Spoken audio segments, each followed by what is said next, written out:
Today we're talking about healing and what healing looks like.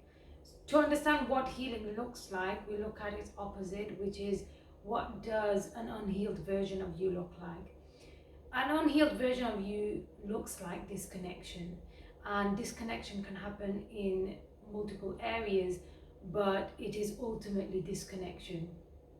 The first one we will explore is disconnection to people. The second one is disconnection to your body or yourself, and the third one is disconnection to God or to your faith.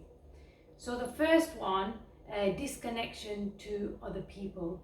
When we experience trauma or when we experience pain, we tend to look for someone to blame, and we tend to group people into one category.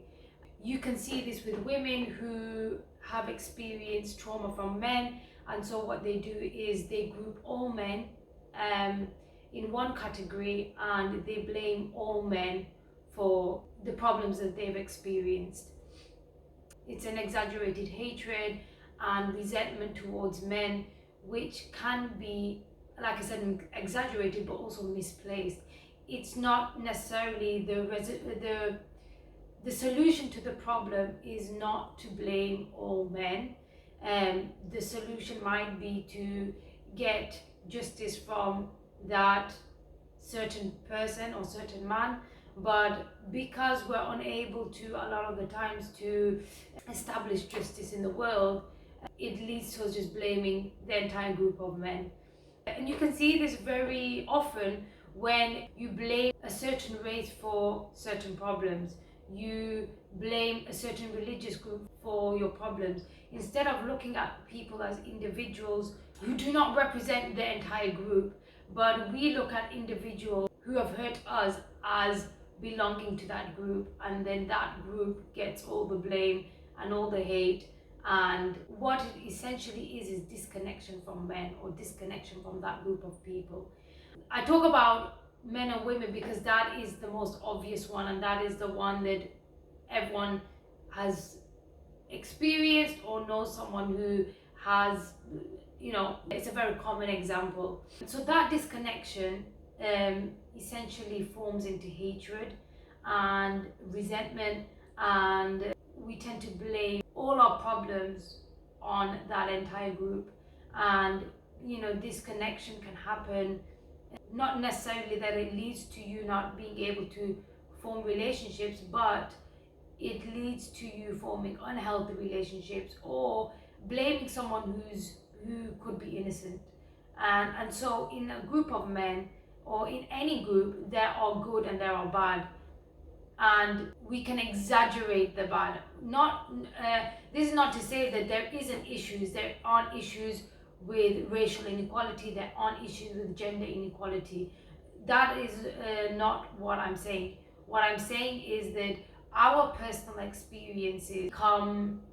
It's like we use the social group as a scapegoat to push our problems onto, and it gives us a bit of relief. It gives us a bit of release from our resentment and what develops as hatred. That anger is misplaced. Instead of placing it at the real perpetrator or the person who's hurt you, it is put onto everyone. And the reason why I use gender as the most obvious one is because with gender, when it comes to blaming men for problems, it's acceptable. Whereas if you want to talk about race and racial inequality, there isn't that same level of freedom of expression and freedom of speech where you can just blame people or blame a race for certain problems. And so feminism or people who blame men tend to have free reign when it comes to directing their personal problems onto an entire group, whereas that same level of freedom isn't given to other types of inequalities. So what I want to point out is that women are traumatized, women have experienced men who have hurt them, and then it leads to disconnecting from men. And that is the first type of disconnection. So wherever your trauma is, and it doesn't have to be men, you could have a bad experience with an individual and it leads you to disconnect from the entire group. That is a sign that you're not fully healed. So that's number one. Another point I want to make, anger is valid. And what anger should lead you towards is justice, trying to implement justice. And what it shouldn't lead you towards is hatred. So that is where the difference is. The difference is that when you take that anger of the oppression or injustice you've experienced and you use that to push for justice, that is where anger is productive and why anger is needed. But when anger turns or develops into hatred for an entire group, that is when it comes from a place of trauma. So that's just a difference I wanted to point out, because there is a lot of nuance when we talk about healing and when we talk about all of these issues. It's never as straightforward as just saying, okay, well, if you just hate or if you have any anger, it means that you're in trauma and you're not healed. When you're in the moment of suffering, that is a difference. There is a difference to when you're out of that suffering or when you're out of that traumatizing experience. And so when we're talking about healing, healing isn't something you do whilst you're in trauma or whilst you're in that trauma experience. Healing is something you do after you've escaped or after you're out of that traumatizing experience. So that's another distinction I want to make, is that when we're talking about healing, it's important to understand what stage you're at. When you're in the experience of oppression, when you're experiencing injustice, what we shouldn't be talking about is healing. To a degree, you can talk about healing, but that isn't the priority at that moment. But when you're out of that experience and you're trying to just navigate life and you're in the stage where you can now develop yourself, and when you're at that stage where you can receive, when you're in that stage of wanting to heal, this is where it's relevant, and this is where we talk about the symptoms of trauma and how there could be parts of you that are healed, but there are parts of you that are still unhealed. So the second aspect that trauma affects is your connection to yourself and to your body. When you're in trauma, you tend to go into destructive mode, and that destructive mode leads to you either hurting yourself or hurting other people. And the people that hurt others, I think that is, you fall into a different category and you now become a perpetrator. So I think that requires a little more depth to go into. But people who don't turn to hurting others, what they do is they turn to self-destruction and they turn to hurting themselves, and that is the effect of trauma. When you experience trauma, there is consequences, and those consequences affect you. The way you can recognize someone who's in trauma and someone who's not healed is by their self-destructive behavior. People who are in addictions, people who are doing drugs, people who are, have alcohol addiction, it's very visible to see that these people are unhealed, or they need healing. But there are other behaviors that we do that we don't sometimes recognize that we're actually operating from trauma. And so there are other self-destructive behaviors that we do that aren't really classified or aren't really categorized as self-harm or self-destructive behaviors. Promiscuous behavior is self-destructive. It is destructive to your body, and it can feel like liberation, or it can feel in the moment liberating, it can feel exciting, but it comes from a place of trauma. It comes from a place of pain. And just like we can recognize someone who's addicted to drugs, we can recognize that that person is hurting their body, and we can see that very clearly. There are less obvious behaviors like indulging in obesity. Someone who's obese, that person is hurting their body.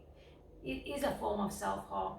Someone who does excessive plastic surgery, that is self-harm.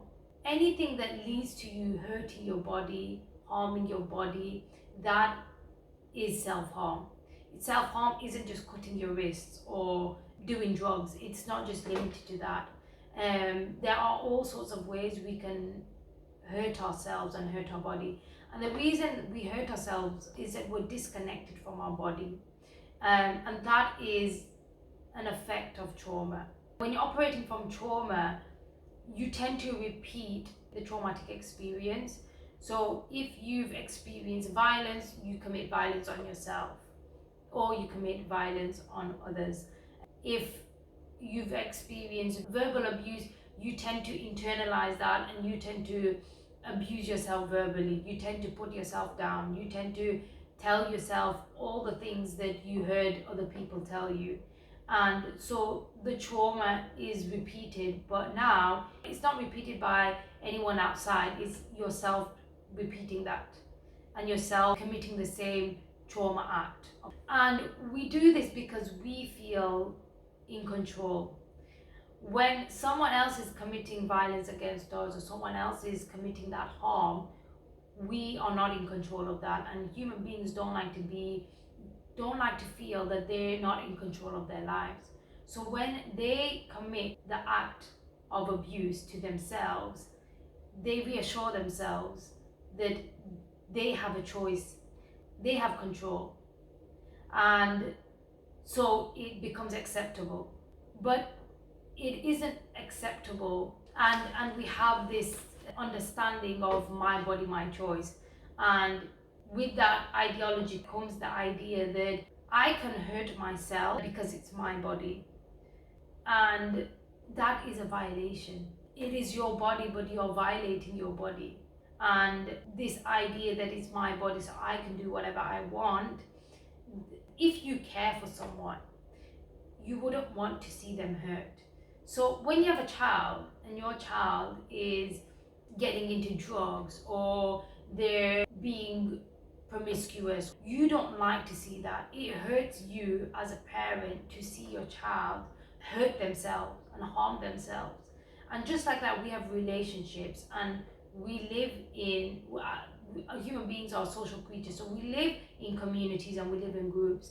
So you say it's my body, my choice, but you are hurting people around you. You're hurting the people that care for you, and you're hurting your body, and your body is a soul and it's a spirit. And just because you're not hurting someone else, it doesn't make it okay that you're still hurting another spirit and you're still hurting another body. Whether that body is yourself or that body is yours or that body is someone else's, you're still hurting a body. And what trauma results in is self-destruction. It needs a place to destroy, and it chooses its victim, and that victim is either you or it's someone else. And can you say really that you're any better than someone who hurts another body, another person? The act is the same. The act of self-destruction is being committed. Essentially, you're destroying a body, you're destroying someone's body. And that destruction that we commit on ourselves is self-hate.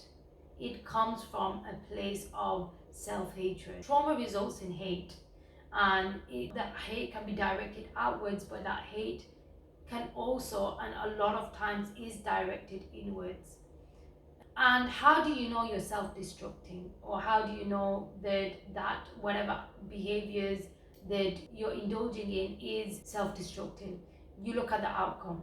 If the outcome is healthy, then you know that you're not operating from trauma. But when the outcome is negative, then you know that you're self-destructing. It's like when you have a bad day, you don't gravitate towards doing what's healthy and doing good things. When you're feeling depressed, You don't want to go out and socialize. You don't want to go out and do physical activity. It makes you self-destructive. It turns you towards doing things that are unhealthy for your body. And we don't gravitate towards healthy and wholesome behavior. We have to work towards that. And when we have a trauma on top of that, it is even more difficult to desire good things for ourselves. If you eat healthy food, there is a rewarding outcome. If you engage in physical activity, there is a rewarding outcome. If you connect with people, it has a rewarding outcome. Drugs do not have a rewarding outcome. Promiscuous behavior do not have rewarding outcomes.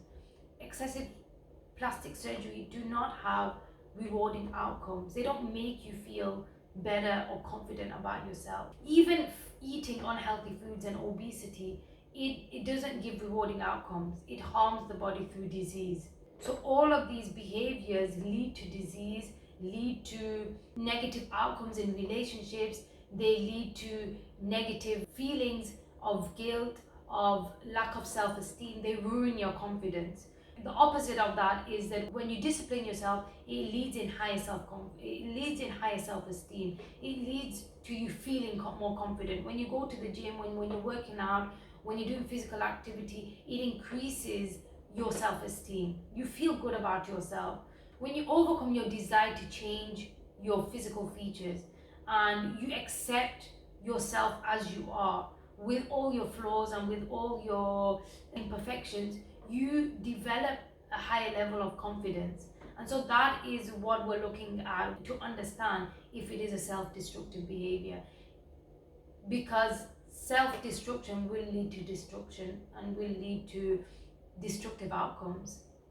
And when you're building and developing, when you're engaging in something that's healthy, it leads to healthier outcomes. The third area that we commonly disconnect is from our faith and from God. When you experience trauma, not that you naturally, but it leads to a natural disconnection from faith.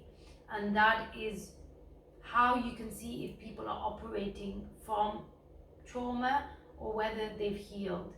Before it was hatred towards people, now it is hatred towards a higher power, towards God, and blaming God for your circumstances. And it leads to you rebelling against his commands as a form of rebellion. It's not that what you're being commanded to do is a bad thing, it's just that you want to rebel, you want to disobey, because that trauma has developed a level of hatred for the spiritual. And it's not to blame human beings for reacting in this way. This is the natural consequence of trauma. When we experience trauma, we're not operating from our natural state. There's a lot of disorder, there's a lot of chaos that happens in our body, and we're operating from that chaos. And so it leads to destruction, it leads to disconnection. Another area I forgot to mention is disconnection from one's identity. When you experience trauma, you can develop a level of hatred for something within you, and you can blame an aspect of you to a point that you disconnect from yourself and disconnect from your identity. And that is where you get people identifying as something that is other than themselves, and it comes from a place of trauma. It doesn't come from a healthy place. It comes from a place of self-hate. And so that's something that I forgot to mention in the part where we talk about disconnecting from yourself. So yeah, this is a video about what trauma looks like and how we can know if we've really healed.